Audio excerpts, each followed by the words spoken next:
اعوذ باللہ من الشیطان الرجیم بسم اللہ الرحمن الرحیم ود کثیر من اہل الکتاب لو یردونکم من بعد ایمانکم کفارا حسدا من عند انفسہم من بعد ما تبین لهم الحق فاعفوا واصفحوا حتی یأتی اللہ بامری ان اللہ علی کل شیء قدیر۔ سورۃ البقرہ آیت نمبر 109۔ یہودیوں کا 28واں بڑا جرم کافر بنانے کی کوشش کرنا۔ ود کثیر من اہل الکتاب، بہت سے اہل کتاب چاہتے ہیں، لو یردونکم من بعد ایمانکم کفارا، کہ کسی طرح سے تم کو ایمان لانے کے بعد پھر کفر کی طرف مردود کر کے لے جائیں، حسدا من عند انفسہم، اپنے حسد کی وجہ سے جو ان کے نفسوں میں ہے، ان کے دلوں میں ہے، یعنی یہ لوگ حسد کی وجہ سے کفر کی طرف لوٹانا چاہتے ہیں کہ مسلمانوں کو دین اسلام کی شکل میں خیر اور بھلائی کیوں حاصل ہوئی ہے۔ آج بھی یہود ہنود اور عیسائی اہل ایمان کو محض بغض و عداوت اور حسد کی وجہ سے مرتد بنانا چاہتے ہیں، مگر نام انہوں نے فیشن اور آزادی رکھ لی ہیں، یعنی اس کو خوبصورت نام دے دیا ہے تاکہ اپنی مکاریوں کے ذریعے مسلمانوں کو دھوکہ دے کر ایمان کی دولت سے محروم کر دیں۔ گو فکر خداداد سے روشن ہے زمانہ، آزادی افکار ہے ابلیس کی ایجاد، من بعد ما تبین لهم الحق، باوجود کہ حق ان پر واضح ہو چکا ہے، یعنی ان پر یہ بات واضح ہو گئی ہے کہ مسلمانوں کا دین، ان کی کتاب، ان کا نبی صلی اللہ علیہ وسلم سب سچے ہیں، لیکن یہود ہنود دیدہ و دانستہ، یعنی دیکھ کر اور جان بوجھ کر مسلمانوں کو مرتد بنانے کی فکر میں ہیں۔ فاعفو، سو تم لوگ معاف کر دو، یعنی ان کی شرارتوں کا فی الحال بدلہ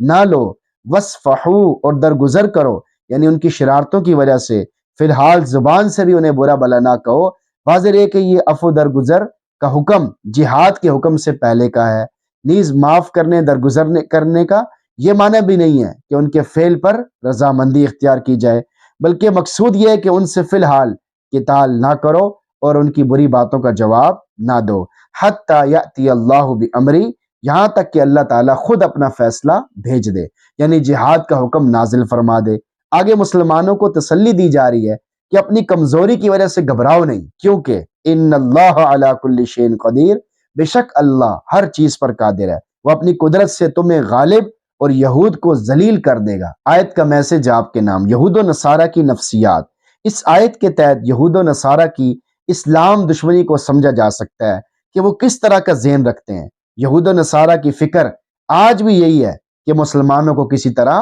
مرتد بنا دیا جائے اور ان کو پتہ بھی نہ چلنے دیا جائے کہ ان کو مرتد بنایا گیا ہے۔ اس کے لیے ان کی NGOs بڑی محنتیں کر رہی ہیں۔ مسلمانوں کو ہوشیار رہنے کی ضرورت ہے، کہیں ایسا نہ ہو کہ اسلام کے دشمن ان کے ایمان پر حملہ کر کے انہیں بے ایمان کر دیں۔ علامہ اقبال رحمہ اللہ فرماتے ہیں، اپنوں کی سادگی اوروں کی عیاری دیکھ، اپنوں کی سادگی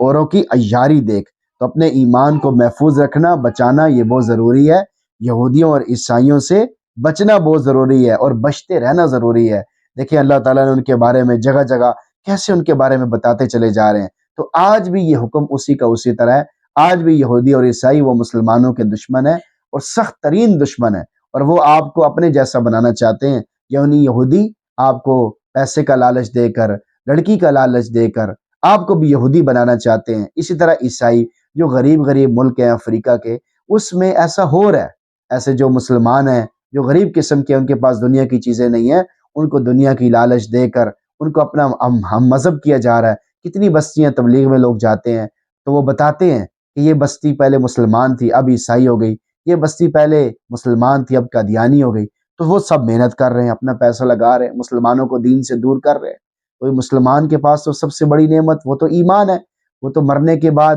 تھوڑا سا ایمان جو ہے، رائی کے دانے کے برابر جو ایمان ہے، وہ آدمی کو اس دنیا سے کئی گنا بڑی جنت دے دے گا۔ لیکن یہ کافر یہ اس بات کو نہیں سمجھتے، بھئی ان کو آخرت پر خود بھی یقین نہیں ہے اور لوگوں کو بھی گمراہ کرنا چاہتے ہیں، لوگوں کو بھی دین سے دور کرنا چاہتے ہیں۔ تو اپنے ایمان کو بچانا بہت ضروری ہے، خاص طور پر جو باہر کے ملکوں میں لوگ ہیں ان کو بہت زیادہ اپنے ایمان کی فکر کرنے کی ضرورت ہے کہ ہمارا ایمان نہ کہیں ختم ہو جائے۔ اپنے ایمان کو بچانے کی بہت ضرورت ہے، اس کے لیے فکر کرنا، بار بار بڑوں سے رابطے میں رہنا، دینی باتیں سنتے رہنا اور دین کی باتوں کو معلوم کرتے رہنا، ورنہ آہستہ آہستہ آپ بھی ان جیسے ہوتے چلے جائیں گے، آپ کی سوچ فکر بھی بدل جائے گی اور آپ کو پتہ بھی نہیں چلے گا، اور آہستہ آہستہ آپ کے اندر سے ایمان بالکل ہی ختم ہو جائے گا کہ آپ کے منہ سے کوئی ایسی بات نکل جائے گی جس سے آپ ایمان سے ہی محروم ہو جائیں گے۔ اسلام پر کوئی اعتراض، ایمان پر کوئی اعتراض، اللہ پر کوئی اعتراض، دین کے بارے میں کوئی اعتراض، قرآن کے بارے میں کوئی اعتراض شیطان اور نفس آپ کے دل میں ڈال دیں گے، اس بری نحوست کی وجہ سے۔ برے لوگوں کی بری نحوست ہوتی ہے، اس نحوست کی وجہ سے آپ کے دل میں کوئی ایسی بات آ جائے گی یا زبان پر کوئی ایسی بات آ جائے گی کہ آپ کا ایمان ختم ہو جائے گا۔ تو آج بھی ہم یہودیوں اور عیسائیوں کو اپنا دشمن سمجھیں، اپنے ایمان کے لیے دشمن سمجھیں، ان کو دعوت دینے کے لیے اگر ان کے پاس جانا ہے جائیں، ان کے پاس بیٹھنا ہے بیٹھیں، ان کو دعوت دیں، اس معاملے میں ان سے محبت کریں کہ ان کو ایمان مل جائے، لیکن عام طور پہ ان سے محبت کرنے کی اجازت نہیں ہے، ان جیسا بننے کی اجازت نہیں ہے، ان جیسا لباس پہننے کی اجازت نہیں ہے۔ اس پر کئی احادیث موجود ہیں اور کئی جگہ پر اللہ تعالیٰ نے اس بات کو سمجھایا ہے کہ یہودیوں اور عیسائیوں کو کبھی بھی اپنا دوست نہ بناؤ، دوست نہ سمجھو، یہ تمہارے دوست کبھی بھی نہیں ہو سکتے یہاں تک کہ تمہیں اپنے دین میں نہ داخل کر لیں۔ اس لیے اپنے ایمانوں کو محفوظ کریں، شیطان کو ہم سے کوئی چیز نہیں چاہیے، ہمارا ایمان چاہیے۔ وہ ہمیں بے ایمان دیکھنا چاہتا ہے، وہ ہمیں کافر دیکھنا چاہتا ہے، وہ ہمارے اوپر جہنم کو واجب کرنا چاہتا ہے۔ ہم اس بات کو سمجھیں، اپنی بھی فکر کریں، اپنے بچوں کی فکر کریں اور پوری انسانیت کی فکر کریں۔ اللہ تعالیٰ سے دعا ہے کہ اللہ تعالیٰ ہم سب کو عمل سمجھ توفیق عطا فرمائے، آمین۔